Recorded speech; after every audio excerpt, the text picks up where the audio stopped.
बहुत बहुत जरूर वेलकम है। ओम शांति। जरूर। चालू कीजिए। ओम शांति। गुड ओम मॉर्निंग। शांति।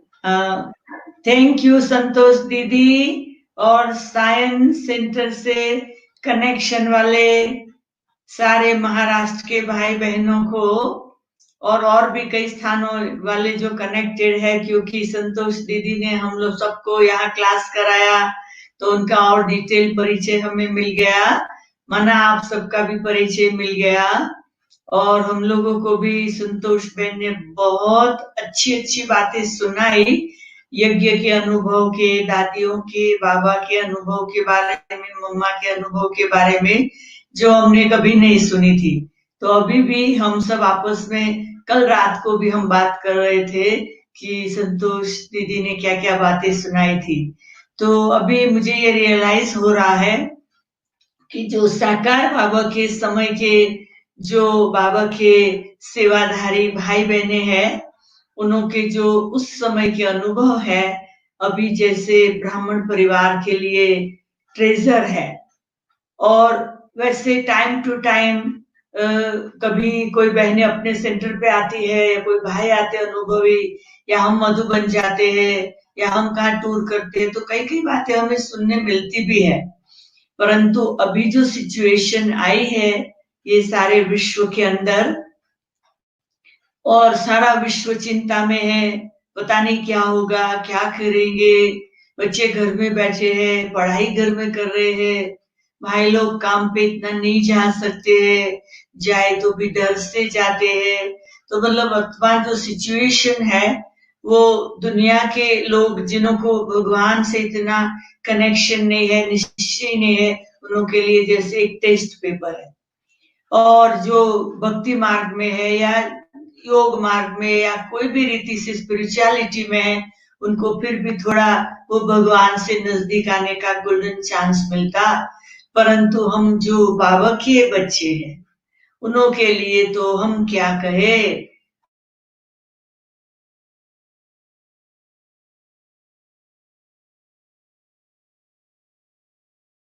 तो जैसे क्राउन है, क्राउन हम सबके लिए जैसे एक क्राउन बन के आया है, क्योंकि बाबा हम सभी को संगम युग पर एकदम लाइट का क्राउन देते हैं। और हम जब गोल्डन एज में जाएंगे तो लाइट माइट दोनों क्राउन हमें होंगे, डबल क्राउन। तो वो क्राउन प्राप्त करने के लिए हम सभी को बहुत बहुत गहरी तपस्या करनी पड़ेगी। हमारी आत्मा को एकदम शुद्ध और पावन बनाना पड़ेगा। तो हम लोग जब से जो ज्ञान में आए हैं, पुरुषार्थ तो सब कर रहे हैं, ज्ञान, योग, धारणा, सेवा, चारों विषय पर सभी का ध्यान है। परंतु हम देखते हैं कि सेवा इतनी बढ़ गई है कि बाबा के बनते फटाफट सेवा में लग जाते हैं, चाहे घर में रहते, चाहे सेंटर पे रहते हैं, चाहे नए हैं, चाहे पुराने हैं, सेवा का उमंग आ जाता है। तो सेवा के उमंग में हम लोग बाकी तीन विषय पर बहुत ध्यान नहीं दे सकते। ज्ञान, योग और धारणा के विषय में थोड़ी थोड़ी हम थोड़ी डिफिकल्टी आ जाती है तो छोड़ देते हैं, चलता है, बाबा के तो बन गए हैं। तो अभी जो ये लॉकडाउन का समय विश्व भर में बाबा के बच्चों को मिला, उसमें चेकिंग और चेंज का गोल्डन चांस मिला। तो हम सब चेकिंग कर सकते, चेंज कर सकते। दुनिया के सभी सेंटर वाले अपने घर में है या सेंटर पे है, हर एक को बाहर की सेवाएं बहुत नहीं होने के कारण अंदर ही अंदर हर एक को बहुत टाइम मिल रहा है, रिफ्लेक्शन का टाइम मिल रहा है, चेकिंग का टाइम मिल रहा है, तपस्या का टाइम मिल रहा है। तो उसमें हर एक में जैसे काफी परिवर्तन आ रहा है। तो मैं दुनिया भर के बाबा के बच्चों के समाचार देखती रहती हूँ कि वो लोग कितना एफर्ट कर रहे हैं, कितनी योग भट्टियां कर रहे हैं। समूह का तो चांस नहीं है, अलग अलग अपनी अपनी रीति से करते हैं। फिर व्हाट्सएप ग्रुप बना के रखते हैं, उसमें फिर सभी को इंस्पायर करते हैं। फिर ये साइंस के साधनों के द्वारा ऑनलाइन हम सीनियर्स को बुला के उनकी क्लासेस रखते हैं। तो उससे भी ब्राह्मणों को एक नए प्रकार का उमंग उत्साह मिलता है कि यज्ञ के आदि में क्या क्या होता था, किस प्रकार से वो लोग पुरुषार्थ करते थे। तो हम लोगों ने भी देखा कि दिसंबर में सुना कि एक बीमारी आई है, कोई एक देश में आई है, 2 देश में आई है, तो इतना ध्यान नहीं दिया। चलता है ऐसे तो दुनिया में, पता थोड़ी था कि ये विश्व भर में आने वाली। जब हमारे देश में आई तब हमारी आंखें खुली, अरे अभी तो क्लास बंद हो जाएंगे, लोगों का आना बंद हो जाएगा, हमारा बाहर जाना बंद हो जाएगा। तुरंत ही ये समय का मौका ले लिया कि अभी चलो अंदर चले जाओ, जो बाबा कहते थे। तो हम लोगों ने 10 दिन से शुरू किया, 14 दिन करे थोड़ा। तो वो भट्टियों के प्रोग्राम बनाए, घर में 10 लोग थे, फिर हम व्हाट्सएप के ग्रुप है उनको भेजते रहे हम क्या करते हैं, वो अपने घरों में करने लगे। हमें पता भी नहीं चला कि जा रहा है कहाँ, कितना सुंदर अनुभव में, सूक्ष्म वतन में, परमधाम में, सतयुग की अनुभूति में, भक्ति मार्ग में, देवताओं को जो साक्षात्कार कराने में, 5 तत्वों के परिवर्तन में, अपने आप में जो भी कीचड़ा पड़ा है उसकी सफाई में, अपने आप को क्वारंटाइन में डालने में, तो 108 दिन हो गए। हमें भी सरप्राइज हुआ, 16 मार्च से शुरू करते करते 1 जुलाई तक पहुंच गए। 108 दिन की कंटिन्यूस तपस्या चलती रही, और वो तपस्या में हम लोगों को इतने गोल्डन चांस मिले। तो अभी तो हमें लगता है हम इतने भरपूर हो गए अनुभवों से। तो फिर हम 2 जुलाई से सबको फोन में, क्लासेस में, अलग अलग रीति से सबको हम अपने अनुभव सुनाते। तो हमें क्या अनुभव रहा कि बाबा ने तो बहुत कुछ दिया है। अब जो दिया है ना, वो हमने इंडिविजुअली अपने में कितना धारण किया है, कि फिर सिचुएशन में हम वो पुरानी बातें आ जाती है, पुराने संस्कार आ जाते हैं, कोई विकार आ जाता है, कोई गुस्सा आ जाता है, अपसेट हो जाते हैं। तो गहरी गहरी चेकिंग सबने की, सब एक दूसरे को मदद करते थे। दिन में जब जब टाइम मिलता था एक दूसरे को दृष्टि देते थे, एक दूसरे के वर्च्यू को देखते थे, एक दूसरे को अप्रिशिएट करते थे, कम बोलते थे, कम सोचते थे, धीरे बोलते थे, मीठा बोलते थे, और कम खाते थे, कम सोते थे, तो सब बात को बचाते थे, और एक दूसरे के लिए रिस्पेक्ट। फिर हम लोगों ने सारे विश्व को जैसे अपने हाथ में ले लिया, ऐसा एक विजन बना दिया कि ये विश्व जो है ना वो हमारा एक बालक है। सर्व द वर्ल्ड, सारे वर्ल्ड को सर्व करो। तो हम लोग कभी 24 घंटे की भट्टियां करते थे, 14-14 दिन, कभी 16 घंटे की, कभी 12 घंटे की, और उसमें हम अलग अलग संकल्प रखते थे, अलग अलग एंजल का रूप क्रिएट करते थे, घर के अलग अलग एरिया में करते थे, जिससे कि हम थक न जाए, बोरिंग न लगे। तो ऐसे सारे घर को, जैसे घर के एक एक एरिया को चार्ज कर दिया, और विश्व को सामने रख के बाबा की याद में विश्व को सर्च लाइट देते थे। और क्या करते थे, ऐसा प्रयोग करते थे, बाबा की याद में बैठ जाते थे, समझते थे विश्व का गोला हमारे हाथ में है, हमारे सामने है, और बाबा हमारे साथ है, हमारा कंपेनियन है। बस यात्रा उड़ान करते थे, हम अपने हर एक इंडिविजुअल करते थे कि हे वेदांती की आत्मा, चलो छोड़ो ये दुनिया, चलो सूक्ष्म वतन, चलो बाप दादा के पास। फिर बाप दादा को कहते थे, बाबा मैं आ गई, चलो बाबा भी हमारे साथ, हमको थोड़ा परम धाम की अनुभूति करा दो बाबा। बाप दादा के साथ बिंदु बनकर परम धाम में चले जाते थे। कुछ समय एकदम अपने आत्मा को इतना, जैसे वो बाबा का पावर डाउनलोड करते थे, तो बाबा से जैसे बहुत पावर मिलती थी, बहुत शक्ति मिलती थी जैसे गुणों से भरपूर हो जाते थे, जैसे एकदम डिवाइन अनुभूति में चले जाते थे। फिर बाप दादा को कहती थी, बाबा अभी ये विश्व को सकाश देनी है, बाबा मेरे साथ रहो।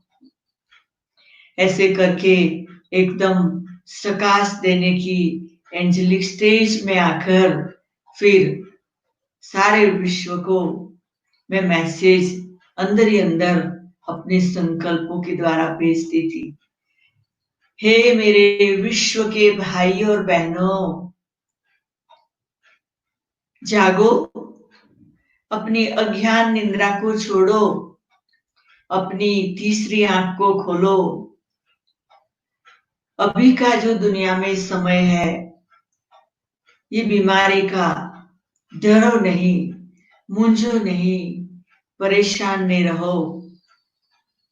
अपना तीसरा नेत्र खोल के देखो, भगवान इस सृष्टि पर आया है, विश्व को बदलने आया है। इसलिए ये सबके सामने एक अलर्ट होने की परीक्षा है। अपने आप को परमात्मा से जोड़ो। हम सबका पिता इस सृष्टि पर आया है, वो निराकार शिव है, वो ज्योति बिंदु है, वो सब गुणों से भरपूर है। उससे अपने मन बुद्धि को एकाग्र करो, अपने आप को पोस्ट ऑफिस में बिठा दो। सुबह से लेकर रात तक थोड़ी थोड़ी देर में शांति में बैठ जाओ, भगवान से शक्ति लो और डर को छोड़ो, चिंता को छोड़ो, सोच बदल दो, संकल्प बदल दो, एटीट्यूड बदल दो, विचार बदल दो। ऐसे ऐसे हे आत्माएं, अपने आप को बदल दो। और भगवान ये सृष्टि पर आया है, इस सृष्टि को स्वर्ग बनाने ये प्रोसेस चल रहा है। आप अपने नजदीक में जो भी ब्रह्मा कुमारी सेंटर है उससे संपर्क करो और उनसे राजयोग का ज्ञान लेकर अपने जीवन का परिवर्तन करो।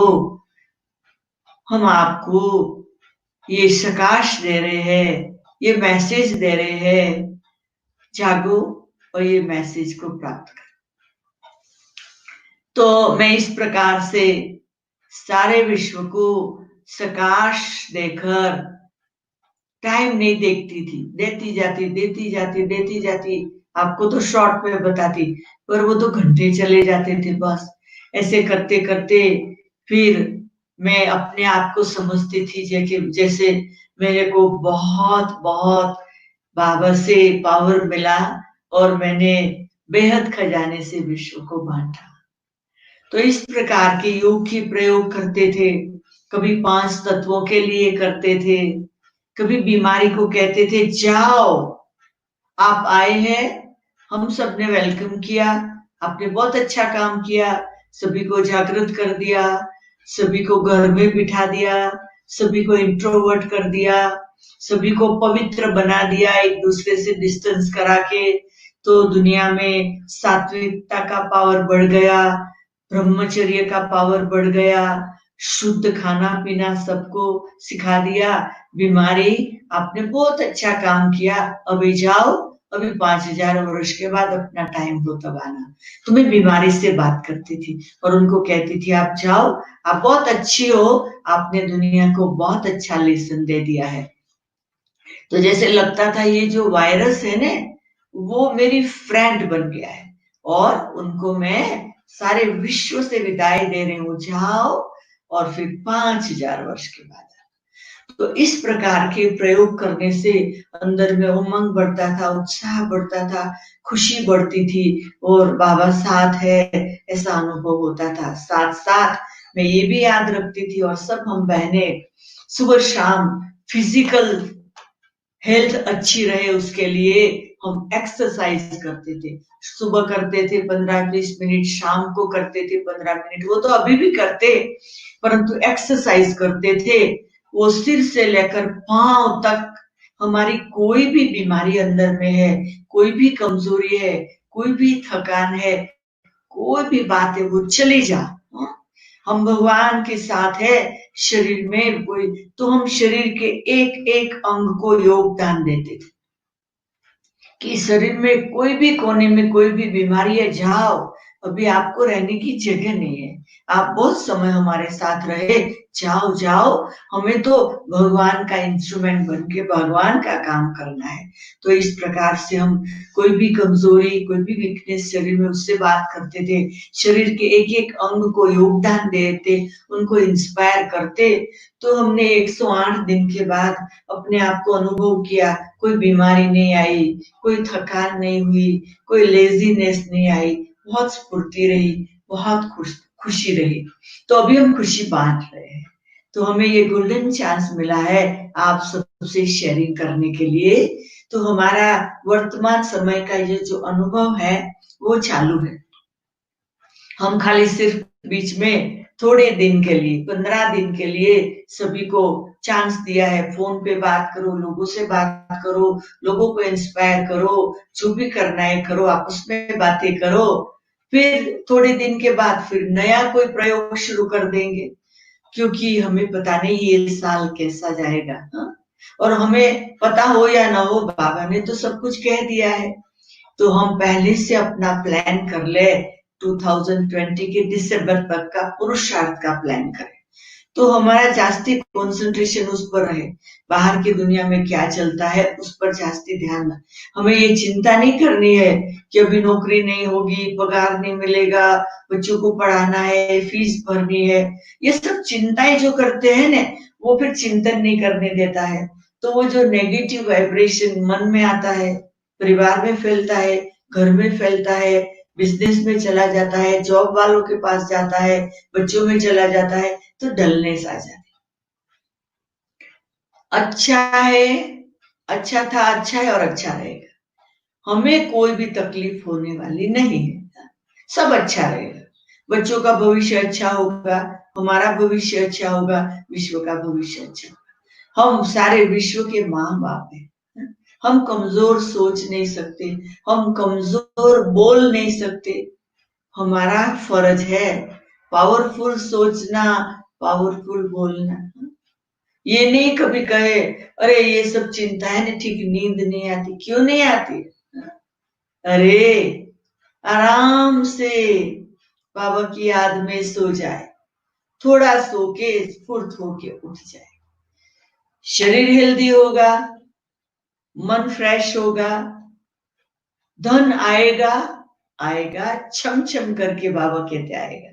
जब भी जितनी जरूरत होगी आ जाएगा।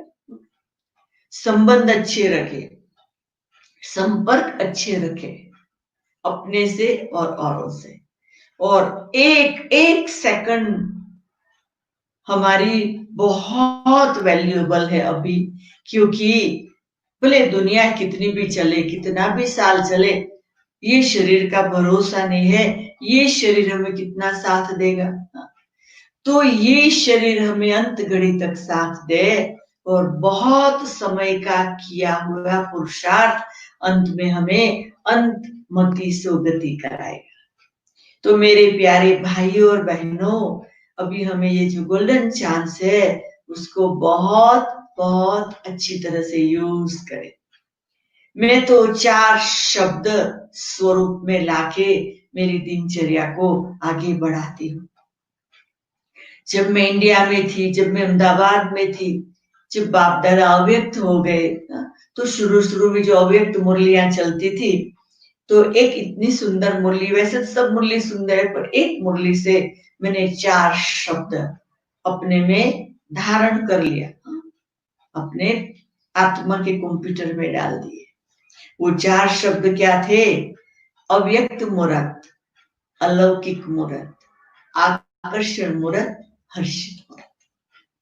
ये 4 शब्द मेरे जीवन के 4 पिलर है कि मुझे ये व्यक्त दुनिया में रहते हुए भी, सब कुछ करते हुए भी अव्यक्त बाप दादा की तरह मुझे अंदर की कॉन्शियस को रखना है।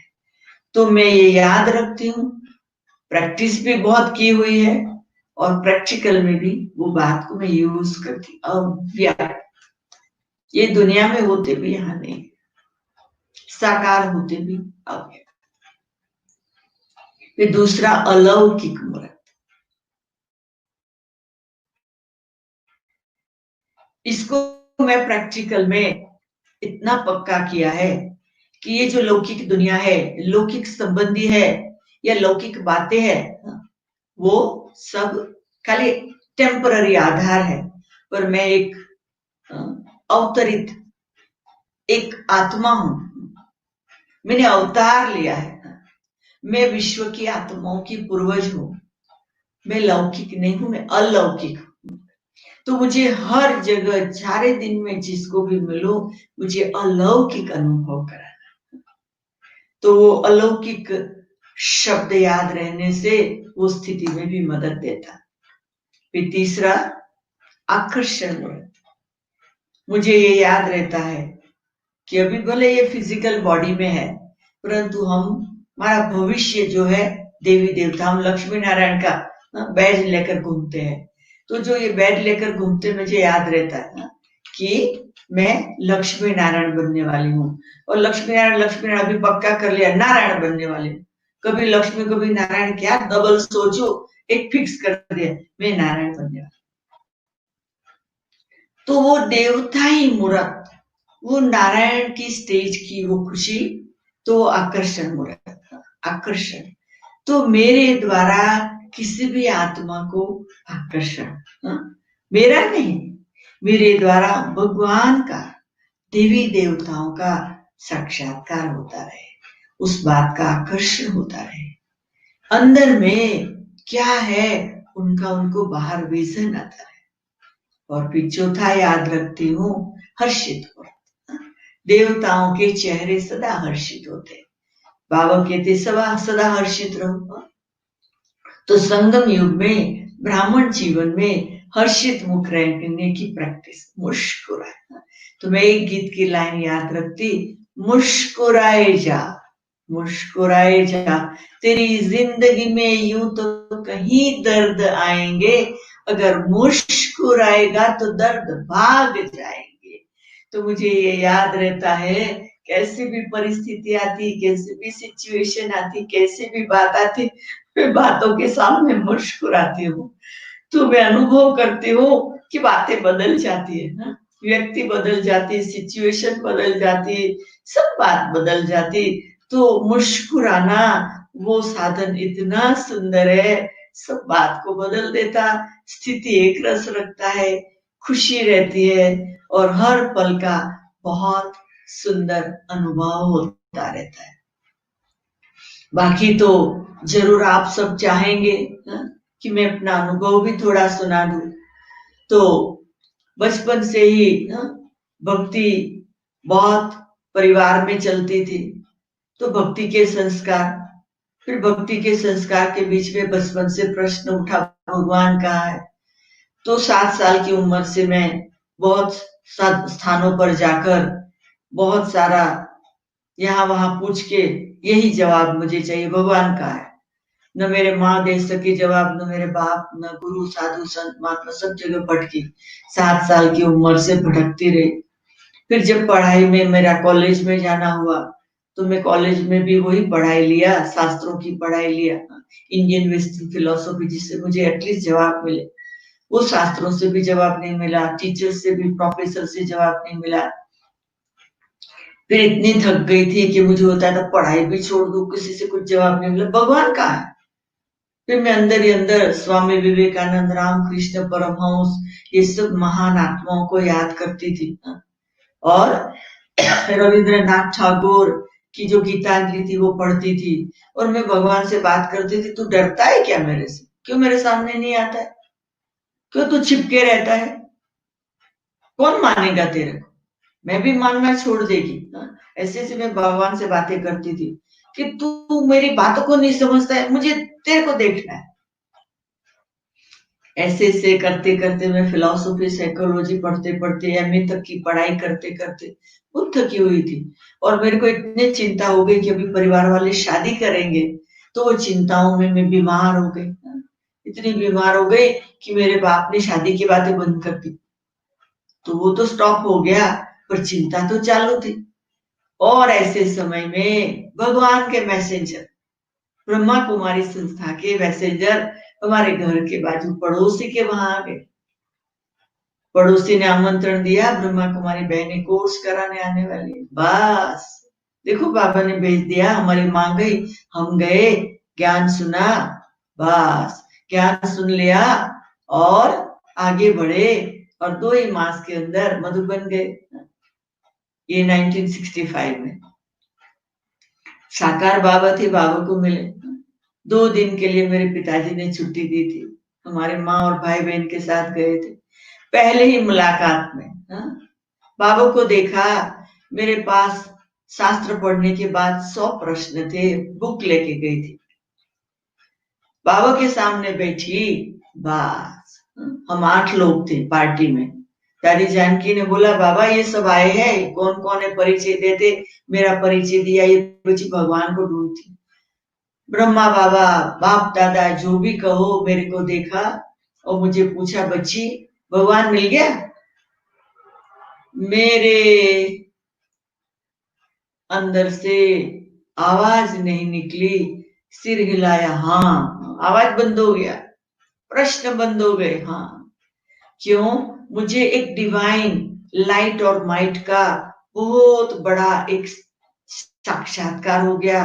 ब्रह्मा बाबा भी गुम हो गया कुछ घड़िया और मेरे सब प्रश्न के जैसे जवाब आ गए। मैंने मान लिया और बस निश्चय बुद्धि विजयंती। और बाबा को ये तो पता था कि मैं प्रश्नों से भरी हुई हूँ। 2 दिन में वहां रही। 2 दिन में बाबा ने मुझे ब्रह्मा कुमारी ड्रेस पहना दिया, मुझे अपने साथ बैठ के खिलाया, मुझे अपने साथ झूले में झुलाया। मेरा नाम रंजन था। बाबा ने मुझे क्लास के बीच में खड़ी करके कहा, बाबा तेरे को ये नाम से नहीं बुलाएगा, फिलोसोफर बच्ची कहेगा। अरे लंबा है बाप, तुमने वेद पढ़े, बाबा भी तेरे को वेदांती बच्ची कहेगा। तो बाबा ने मेरा नाम बदली कर दिया। बाबा ने मुझे शॉल दे दिया, बाबा ने मुझे रिंग दे दिया, बाबा ने मुझे टोली दे दिया, बाबा ने मुझे ब्लेसिंग दे दिया।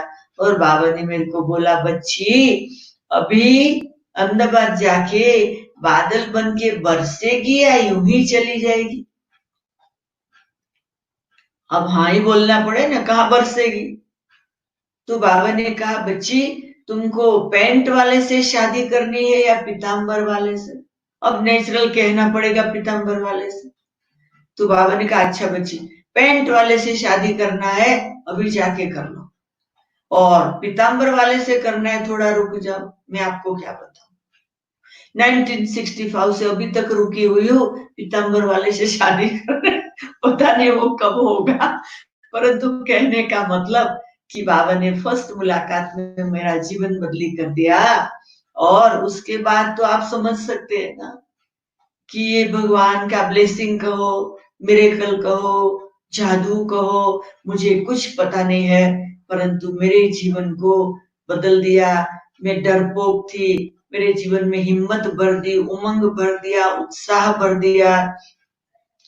तो ऐसे मेरे फिजिकल बॉडी में भी कुछ बीमारियां थी, तो वो सारी बीमारियां मेरी चली गई खुशी आने से, और मैं हेल्दी वेल्दी हैप्पी बन के 6 मास में सरेंडर हो गई, पढ़ाई छोड़ दी। और 1 मास का पिताजी से लेटर लेके आई थी सेंटर पे रहने का। अभी मेरे को 55 ईयर हो गए, ज्ञान में 65 ईयर, और देखो ज्ञान में भी इतने और सरेंडर में इतने 65 की साल में मैं आई थी। तो 55 ईयर ज्ञान में हो गए। और हम भारत में पहले अहमदाबाद में सेवा, पहले सरला दीदी के साथ 6 साल, फिर कुछ साल हम जैसे स्वतंत्र सेंटर में की। फिर हमारा मतलब बॉम्बे ट्रांसफर हुआ 1971-2 में, तो हम बॉम्बे में रहे। और बॉम्बे में रह के तो बहुत मिरेकल हुए। पुष्प शांता दादी के साथ रही, परंतु ये संतोष दीदी और हमारे बॉम्बे में उस समय जो भी दीदियां थी, उन सबके साथ हमें मिलना जुलना उनके अनुभव सुनना, प्यार की पालना लेना, ये सब कुछ चलता रहा। ये सब कुछ चलते चलते हम वहां पर रह के सेवा तो करते थे, और फर्क ये था अहमदाबाद में मेरे को इंचार्ज बना दिया था, सरला दीदी ने सेंटर दे दिया था। और फिर वो क्या हुआ, हमारी सिस्टर पुष्प शांता दादी के पास थी चंद्रिका बहन, तो समुद्र के किनारे उसको कान पकने लगा। तो फिर पुष्प शांता दादी ने बोला अगर ये चली जाएगी तो मुझे उसकी बहन चाहिए। तो हम दोनों बहनों का एक्सचेंज, वो अहमदाबाद मेरे सीट पे बैठी और मुझे बॉम्बे भेजा। अभी मैं आई ने बॉम्बे में, तो बॉम्बे में पुष्प शांता दादी के पास कोलाबा सेंटर पे 10 लोग थे। अभी 10 लोगों के नीचे आ गई मैं। हाँ, सब मेरे सीनियर बन गए। हाँ, तो फिर एक नया अनुभव था। हाँ, वहां 2 के पास रहते थे, फिर इंचार्ज बन गए, फिर 9 लोगों को पूछ पूछ के सब करना है, पूछ की पूछ में चले गए। हाँ, फिर कहते अच्छा आप गुजराती हो, 10 लोगों के लिए गुजराती रोटी बनाने का। हाँ, बस रोटी बेलते रहो। सुबह को क्लास के बाद तुमको सारे घर को छांटना है, जो भी मिट्टी जहां लगी है साफ करना है। अच्छा ठीक है। हाँ, फिर तुमको पुष्प शांता दादी के जो भी पत्र व्यवहार होते वो उनको साथ में बैठ के लिखना है। अच्छा चलो ठीक है। हाँ, तो ऐसे ऐसे मुझे जो काम मिलते गए हम जी हाँ करते थे, परंतु वो अंदर होता था ये समुंदर, ये मछलियों की बांस, और ये सब क्या होगा। हाँ, तो मैंने ये जो मुझे अंदर में सोच आता था ना, वो मैंने चेक किया डाउन कर रहा है मेरे को, अभी ये तो अच्छा नहीं है ना। तो मैं तुरंत ही ट्रिक निकालती थी। मैं पुष्प शांता दादी की फ्रेंड बन गई थी। कहती दादी मुझे एक दुनिया का गोला ला के दे दो ना, मुझे एक दुनिया का मैप ला। कहती क्या करेगी? तो मैंने कहा दादी मैंने सारी दुनिया को योगदान देगी। तो दादी खुश हो गई, मुझे एक मैप ला के दे दिया, बस एक खिलौना मिल गया। अब फिर मैंने क्या किया, वो 10 से दोस्ती कर ली हर बात में। मुझे जिससे जो काम करना है कराना है, सबसे फ्रेंड, सब मेरे फ्रेंड बन गए। अब तो मोहिनी दादी भी मेरे फ्रेंड, और सब जो भी थे वहां, शारदा बहन थी जो भी अहमदाबाद में, वो भी वहां थी, मतलब जो भी थे ना सब हमारे वहां फ्रेंड है। तो ऐसे हम, मतलब क्या है कि इतना अच्छा रहा कि फ्रेंड्स बन गए सभी। तो दादी पुष्प शांता बॉम्बे में कहीं भी मुझे अकेला नहीं भेजती थी, कहीं भी अकेली नहीं जाती थी, अपने साथ कार में लेके जाती थी। तो बॉम्बे के कोई सेंटर पे मुझे रहने नहीं मिला, कहीं भी नहीं भेजा, अपने साथ ही रखती थी ना। वहां रहो, जहां जाना है जाओ, क्लास कराने जाते थे परंतु रहने नहीं जाते थे। तो इस प्रकार से बॉम्बे नगरी में हमें सब जगह जाना मिला, सब कुछ, परंतु रहते थे कोलाबा में। और हमारी ही, मतलब हमने देखा पहले एक फ्लैट था, फिर 2 हो गए था। तो वो अंजलि था, वो गीतांजलि हो गया, मतलब 2 फ्लैट हो गए। तो वो गीतांजलि बिल्डिंग में हम जैसे वहां थे। और फिर एक बहुत सुंदर अनुभव रहा कि सबसे पहला जो मेला हुआ था वो दिल्ली में हुआ था। हाँ? वो दिल्ली में जो मेला हुआ, अभी वो सारे सामान को कहा जाए तो मीटिंग हुआ कि अभी ये मेला बॉम्बे में आएगा। तो मुझे दिल्ली में भी 2 मास रहने को चांस मिला था, तो अनुभव था। तो फिर मुझे बॉम्बे में अच्छा रह गया, तो ये अनुभव काम में आया। तो वो मेला जितना समय चला उतना समय मतलब मैं मौन ले लिया। अभी 33 लोग कोलाबा में थे, 33 लोग थे। अभी वो 33 लोग के बीच में मौन रह के काम करने का मुझे स्टोर संभालने को मिला था। तो पुष्प शांता दादी और दादी प्रकाशमणि मेरे मुंह में अंगुली डाल के कहते थे बोलो बोलो मुंह खोलो, तो मैं नहीं बोलती थी। वो अप्रिशिएट भी करते थे, मेरे को गुस्सा भी करते थे, बोलो, मैं नहीं बोलती थी। 1 मास मैंने तपस्या की, और मुझे मालूम है मेरे को ड्यूटी मिली थी राजयोग शिविर, क्योंकि हम और चंद्रिका बहन ने ये प्लानिंग किए हुए थे काफी समय पहले राजयोग शिविर का। तो मुझे जगदीश भाई ने और रमेश भाई ने कहा गुजराती, हिंदी, इंग्लिश और मराठी 4 योग शिविर के लिए 4 स्टॉल तैयार करवाना। तो एक साथ चारों चलती थी, और मुझे याद है कि हम लोगों ने 16 शिविर की थी। हर सेंटर वालों को बहुत अच्छे अच्छे, जैसे वहां स्टूडेंट उस समय इमर्ज हुए थे, तो ये एक बहुत अच्छा, और वो मेले के बाद ही कोइंसिडेंस ड्रामा ऐसा बना कि ये आत्मा जो जाम्बिया लुसाका वाले जो राम भाई थे, वो मेले के अंत में उनको कुछ अनुभव हुआ, वो सेंटर पे आए, उनको हमने थोड़ा ज्ञान दिया और फिर वो हमको अफ्रीका ले गए। तो कोलाबा सेंटर से, बॉम्बे से हमारा हाई जंप लगा कि हम अहमदाबाद से बॉम्बे आए, बॉम्बे ने मुझे गिफ्ट दिया। बॉम्बे नगरी की कमाल है, जो वहां से मैं फिर फर्स्ट टाइम मेरे लाइफ में 30 साल की उम्र में मैंने एयरपोर्ट देखा और प्लेन देखा। उसके पहले कभी मैंने एयरपोर्ट नहीं देखा था, प्लेन नहीं देखा था। तो 1974 से हमारा अफ्रीका की सेवा शुरू हुई, तब से लेकर हम अभी अफ्रीका में सेवा दे रहे हैं।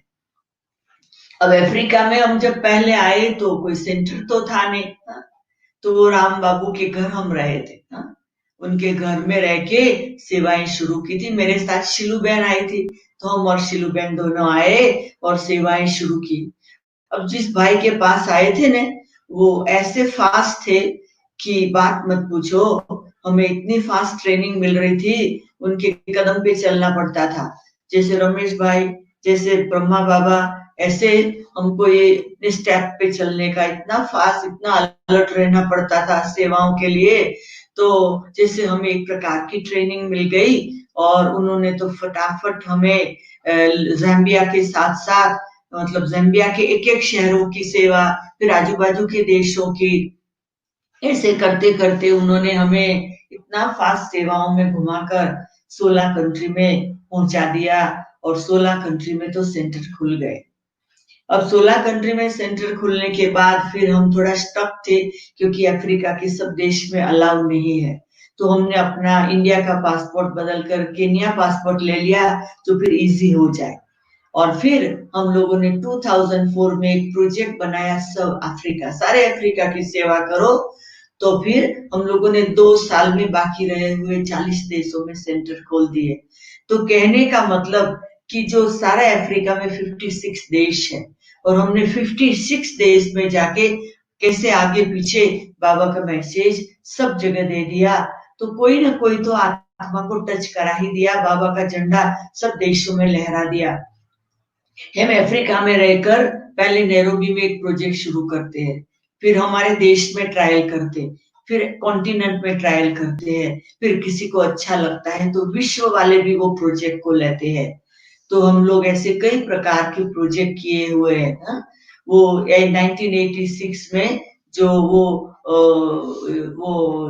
पीस का प्रोजेक्ट था, तो वो ईयर ऑफ पीस में तो वो प्रोजेक्ट किया, तो हमारे इंस्टीट्यूशन को 5 अवार्ड यूनाइटेड वो यूएन से मिले थे। उसमें केनिया को भी वो अवार्ड मिला था, million minute of peace appeal project किया। तो उसके बाद फिर हम लोगों में बहुत हिम्मत आती थी, तो अलग अलग प्रोजेक्ट करते थे। तो हम लोगों ने एक प्रोजेक्ट किया था, पीस पावर विजडम, तो वो अफ्रीका के सब देशों में किया, बहुत अच्छा रिजल्ट रहा, बहुत लोग संपर्क में आए। उसके बाद फिर हम लोगों ने राइट टू गॉड, क्योंकि ये केन्या देश के इलेक्शन में इतना खराब था, कुछ सालों पहले लोग एक दूसरे को मार के ट्री पे लटका देते, किसी का सिर, किसी का हाथ, किसी का पांव ट्री पर लटकाते थे, एक दूसरे को इरिटेट करते थे। तो हम लोगों ने वो प्रोजेक्ट जब किया ने, तो राइट टू गॉड, तो हम देश के बड़े को मिलके कहा कि हमको ये प्रोजेक्ट करना है। वो भी खुश हुआ और उससे वो रिजल्ट बहुत अच्छा आया और लोगों के लिए हमारी भावना बन गई। तो अफ्रीका में हुआ, फिर दुनिया के भी कई देशों ने इसको किया। अभी रिसेंटली हम लोगों ने 3 साल पहले एक प्रोजेक्ट शुरू किया, पोज फॉर पीस। तो हम लोगों को सिखाते थे शांति में खड़े हो जा। जैसे आप शॉपिंग में जाते हो, लाइन होते खड़े हो जाते हो, एयरपोर्ट पे आप ट्रेवलिंग के लिए जाते खड़े हो जाते हो, डॉक्टर के पास जाते लाइन होती, बैंक में जाते तो लाइन में हम पोज करना पड़ता है, खड़ा होना पड़ता है, वीजा लेने जाते हो लाइन में खड़ा होना पड़ता है। तो ये अपने लाइफ में शांति के लिए खड़े हो जाओ, हर एक बात को, जैसे हम लोग ट्रैफिक कंट्रोल करते हैं। तो इस प्रकार से हमने दुनिया के लोगों को अवेयर किया। तो अभी वर्तमान समय ये हमारा प्रोजेक्ट दुनिया की दुनिया के 30 देशों तक चला गया है, अफ्रीका के अलावा, और कईयों ने ये अनुभव किया है। और देखो ये चालू ही था, हमारे खाली 4 देश बाकी थे अफ्रीका में पहुंचने के, और ये कोरोना वायरस आ गया। तो हम तो कहते पोस्ट फॉर पीस का प्रोजेक्ट, ये कोरोना वायरस ने सारे वर्ल्ड को सिखा दिया, खड़े हो जाओ, रुक जाओ, घर में बैठ जाओ, अपनी स्पीड को कम करो। एयरपोर्ट बंद करवा दिए, प्लेन बंद करवा दिया, ट्रैवलिंग बंद करवा दिया। तो देखो कि ये सारे वर्ल्ड ने जैसे पोस्ट फॉर पीस का प्रोजेक्ट ले लिया। मन को शांत कर दो, बहुत सोचना बंद कर दो, कोई प्लानिंग नहीं करो, प्लानिंग करना बंद कर दो, अंदर चले जाओ, शांति में चले जाओ। तो हमारा ये लास्ट प्रोजेक्ट तो हमें बहुत अच्छा लगता, और लोग अप्रिशिएट करते हैं कि आप हमको ये सिखा के गए, और मेडिटेशन में कैसे बैठना सिखा के गए, वो भी हम जब घर में बैठे हैं तो काम आते, लोग अपने बच्चों को सिखाते। हमने ये प्रोजेक्ट स्कूलों में भी किया था, कॉलेज में, चर्च में, मॉस्क में, हॉस्पिटल में, गवर्नमेंट में, जेल में, ऐसी कोई जगह बाकी नहीं रखी थी ये प्रोजेक्ट करने के लिए। तो हर जगह जाके किया, तो भी हर एक लोग ये बात का प्रयोग करते और हमको रिपोर्ट देते हैं कि आपका ये प्रोजेक्ट जो आप हमको दे के गए वो हमको बहुत काम आते, उठते सोते खाते पीते चलते फिरते हमको ये प्रोजेक्ट का, जो हम सबको एक छोटा सा लिफलेट देते थे कि आप लोग शांति में बैठ के क्या करो। तो लोगों ने वो अपनी जैसे बात रखी, हम ईमेल में भी भेजते थे, हम व्हाट्सएप में भेजते थे, तो लोगों के पास वो यादगार एक बना हुआ है, तो वो लोग यूज कर रहे हैं। हम मिलिट्री में भी चले जाते थे, हम कोई जगह नहीं छोड़ा है, हम किसी से नहीं डरते थे, सब जगह जाके हम सबको बताते थे। तो ऐसा सुंदर अनुभव हम करते करते अभी ये लास्ट जो ये वायरस के समय 108 दिन की तपस्या की, वो भी एक हम लोगों का 10 लोगों का प्रोजेक्ट बना। हम लोगों ने सारे अफ्रीका के ब्राह्मण परिवार को 14 दिन के लिए योगा रेस का एक प्रोजेक्ट दिया था, जिसमें हम सबको कहते थे कि आप लोग अपना रोज का 14 दिन के लिए रोज का कितना समय योग करते वो नोट करो, फिर नैरोबी को भेजो। फिर वो लोग अपना योग के घंटे भेजते थे। तो हमने 14 दिन के बाद टोटल किया 13,500 घंटा टोटल अफ्रीका के भाई बहनों ने योग किया, जो हम बाबा को और दादी जानकी का तभी वो फाइनल बाय बाय हुआ। तो वो दादी जानकी को भी जैसे हमने ये इतने घंटे कुर्बान किया। तो इस प्रकार से हम लोगों को मतलब बहुत अच्छे अच्छे अनुभव अलग अलग टाइम पे होते रहे। अभी मैं ये चाहूंगी कि मेरे पास तो इतना खजाना है, आपको जितना सुना उतना कम पड़ेगा, परंतु हमारे पास अभी 10 मिनट है, क्योंकि यही स्थान पर अभी फिर हमारे पास इंग्लिश क्लास के ग्रुप का कनेक्शन होगा, तो मेरे पास 10 मिनट है। वो 10 मिनट में आप चाहे कुछ पूछना चाहो तो पूछ सकते हो, आप 10 मिनट जैसे यूज करना चाहे कर सकते हो। मेरे भाइयों और बहनों, संतोष दीदी, अभी 10 मिनट में आप जो भी कुछ मेरे से कराना चाहे मैं आपको शेयर कर सकती हूँ। आप सबको बहुत थैंक्स।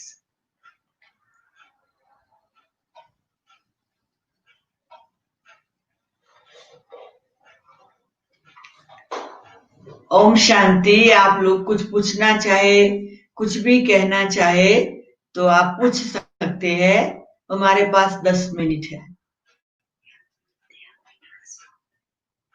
सुनाओ वहाँ के लोग क्या रिस्पॉन्स देते जो क्लास में आते हैं, उन लोगों में वहाँ जो प्रॉपर लोग हैं वहाँ के, वो लोग इसमें इंटरेस्ट लेते हैं या ज्यादा भारत वाले हैं? वहाँ कौन से लोग हैं? हमारे पास अफ्रीका में शुरू से एक अनुभव रहा कि लोकल लोग बहुत इंटरेस्टेड होते हैं, लोकल लोग हमको बहुत साथ देते हैं, लोकल लोग बहुत भोले लोग हैं, हमको किसी बात में मदद करने तैयार हो जाते हैं। और हम लोगों ने काफी लोगों को सरेंडर भी कराया है, और अफ्रीका के कुछ सेंटर लोकल लोग ही चलाते हैं। और लोकल लोगों से हमारा संपर्क हर देश में अच्छा है, क्योंकि जब हमें किसी भी कंट्री में सेंटर खोलना होता है, रजिस्ट्रेशन कराना होता है, तो लोकल लोगों से हमें दोस्ती करनी पड़ती। और दूसरा कि अगर लोकल लोग का हम मतलब संपर्क जास्ती नहीं रखेंगे ने, तो हमको रजिस्ट्रेशन भी मिलना मुश्किल होता है, क्योंकि कंट्री वाले जानना चाहते हैं हम लोकल लोगों की क्या सेवा करते हैं। तो हम लोकल, और दूसरा क्या है कि कई इंडियन लोग वो 4-5 पीढ़ी से यहाँ है, तो वो भले देखने में इंडियन है, परंतु वो यहाँ की अफ्रीकन लैंग्वेज में बड़े होशियार है। तो उन्हों के द्वारा हम लोकल जो अफ्रीकन लोग हैं उनकी सेवा कराते हैं। तो हमारे पास इंडियन लोकल का है, मतलब वो यहाँ का ही पासपोर्ट वाले हैं, यहाँ का ही जन्म है, तो वो लोग हक से यहाँ की भाषा बोल के जो लोकल लोकल लोग हैं उनके तक पहुंच जाते हैं, तो उन्हों की भाषा में वो उनको मैसेज दे सकते हैं। तो हमारे लिए ऐसे नहीं है कि हमारे खाली इंडियन इंडियन ही है, लोकल लोग भी है, लोकल टीचर भी है, और लोकल बाबा के बच्चे भी काफी इंटरेस्ट लेते हैं और अपना जीवन धारणाओं से परिवर्तन किया हुआ है। और अभी भी ये कोरोना के समय भी वो लोग अपना जहां भी है वहां बैठ के अपना पुरुषार्थ करते हैं। इसलिए जैसे यही स्थान पर अभी हम लोग यहाँ इंग्लिश क्लास वालों को कनेक्ट करेंगे, क्योंकि लोकल लोग वो हिंदी तो नहीं समझते, तो इंडियन लोगों के लिए हम हिंदी का क्लास कनेक्ट करते हैं अलग जगह, फिर इंग्लिश का। तो इस प्रकार से लोकल लोगों में मतलब अच्छा इंटरेस्ट है, और हमें लोकल लोगों का ही अच्छा सहयोग मिलता रहा है। कुमारियां निकलती है माँ की, माँ हाँ, की हमारे कुमारियां। पास नहीं, या क्या है कि हमारे पास लोकल की बात नहीं, इंडियन भी कुमारियां नहीं निकलती है, तो लोकल की बात क्या करें। यहाँ ये देशों में किसी को भी सरेंडर कराना बहुत मुश्किल है। मेरे पास यहाँ अफ्रीका में बाहर से आए हुए ही है, थोड़े ही है यहाँ से निकले हुए, कुछ बहुत मेहनत से निकले हुए। तो क्या है कि हम अगर गिनती के करने जाए तो मैं नंबर 30 का कह सकती हूँ, जो 30 लोग हैं जो यहाँ लोकल मतलब इंडियन हो या लोकल हो सरेंडर है। बाकी तो हमारे पास इंडिया से आए हुए हैं या और कहीं से आए हुए हैं, और वो हमारे सेंटर की सेवा में मदद कर रहे हैं। क्योंकि सरेंडर कराना बहुत डिफिकल्ट है, क्योंकि जो ये यहाँ के लोग हैं ना वो फैमिली को मानने वाले बहुत है, तो फैमिली से निकलना और फैमिली वाले निकलने दे ये इम्पॉसिबल है। वो फैमिली सिस्टम है, एक थाली में सब बैठ के खाने वाले हैं, तो ऐसे वो घर से निकल कर आए और सरेंडर हो ये बहुत मुश्किल है।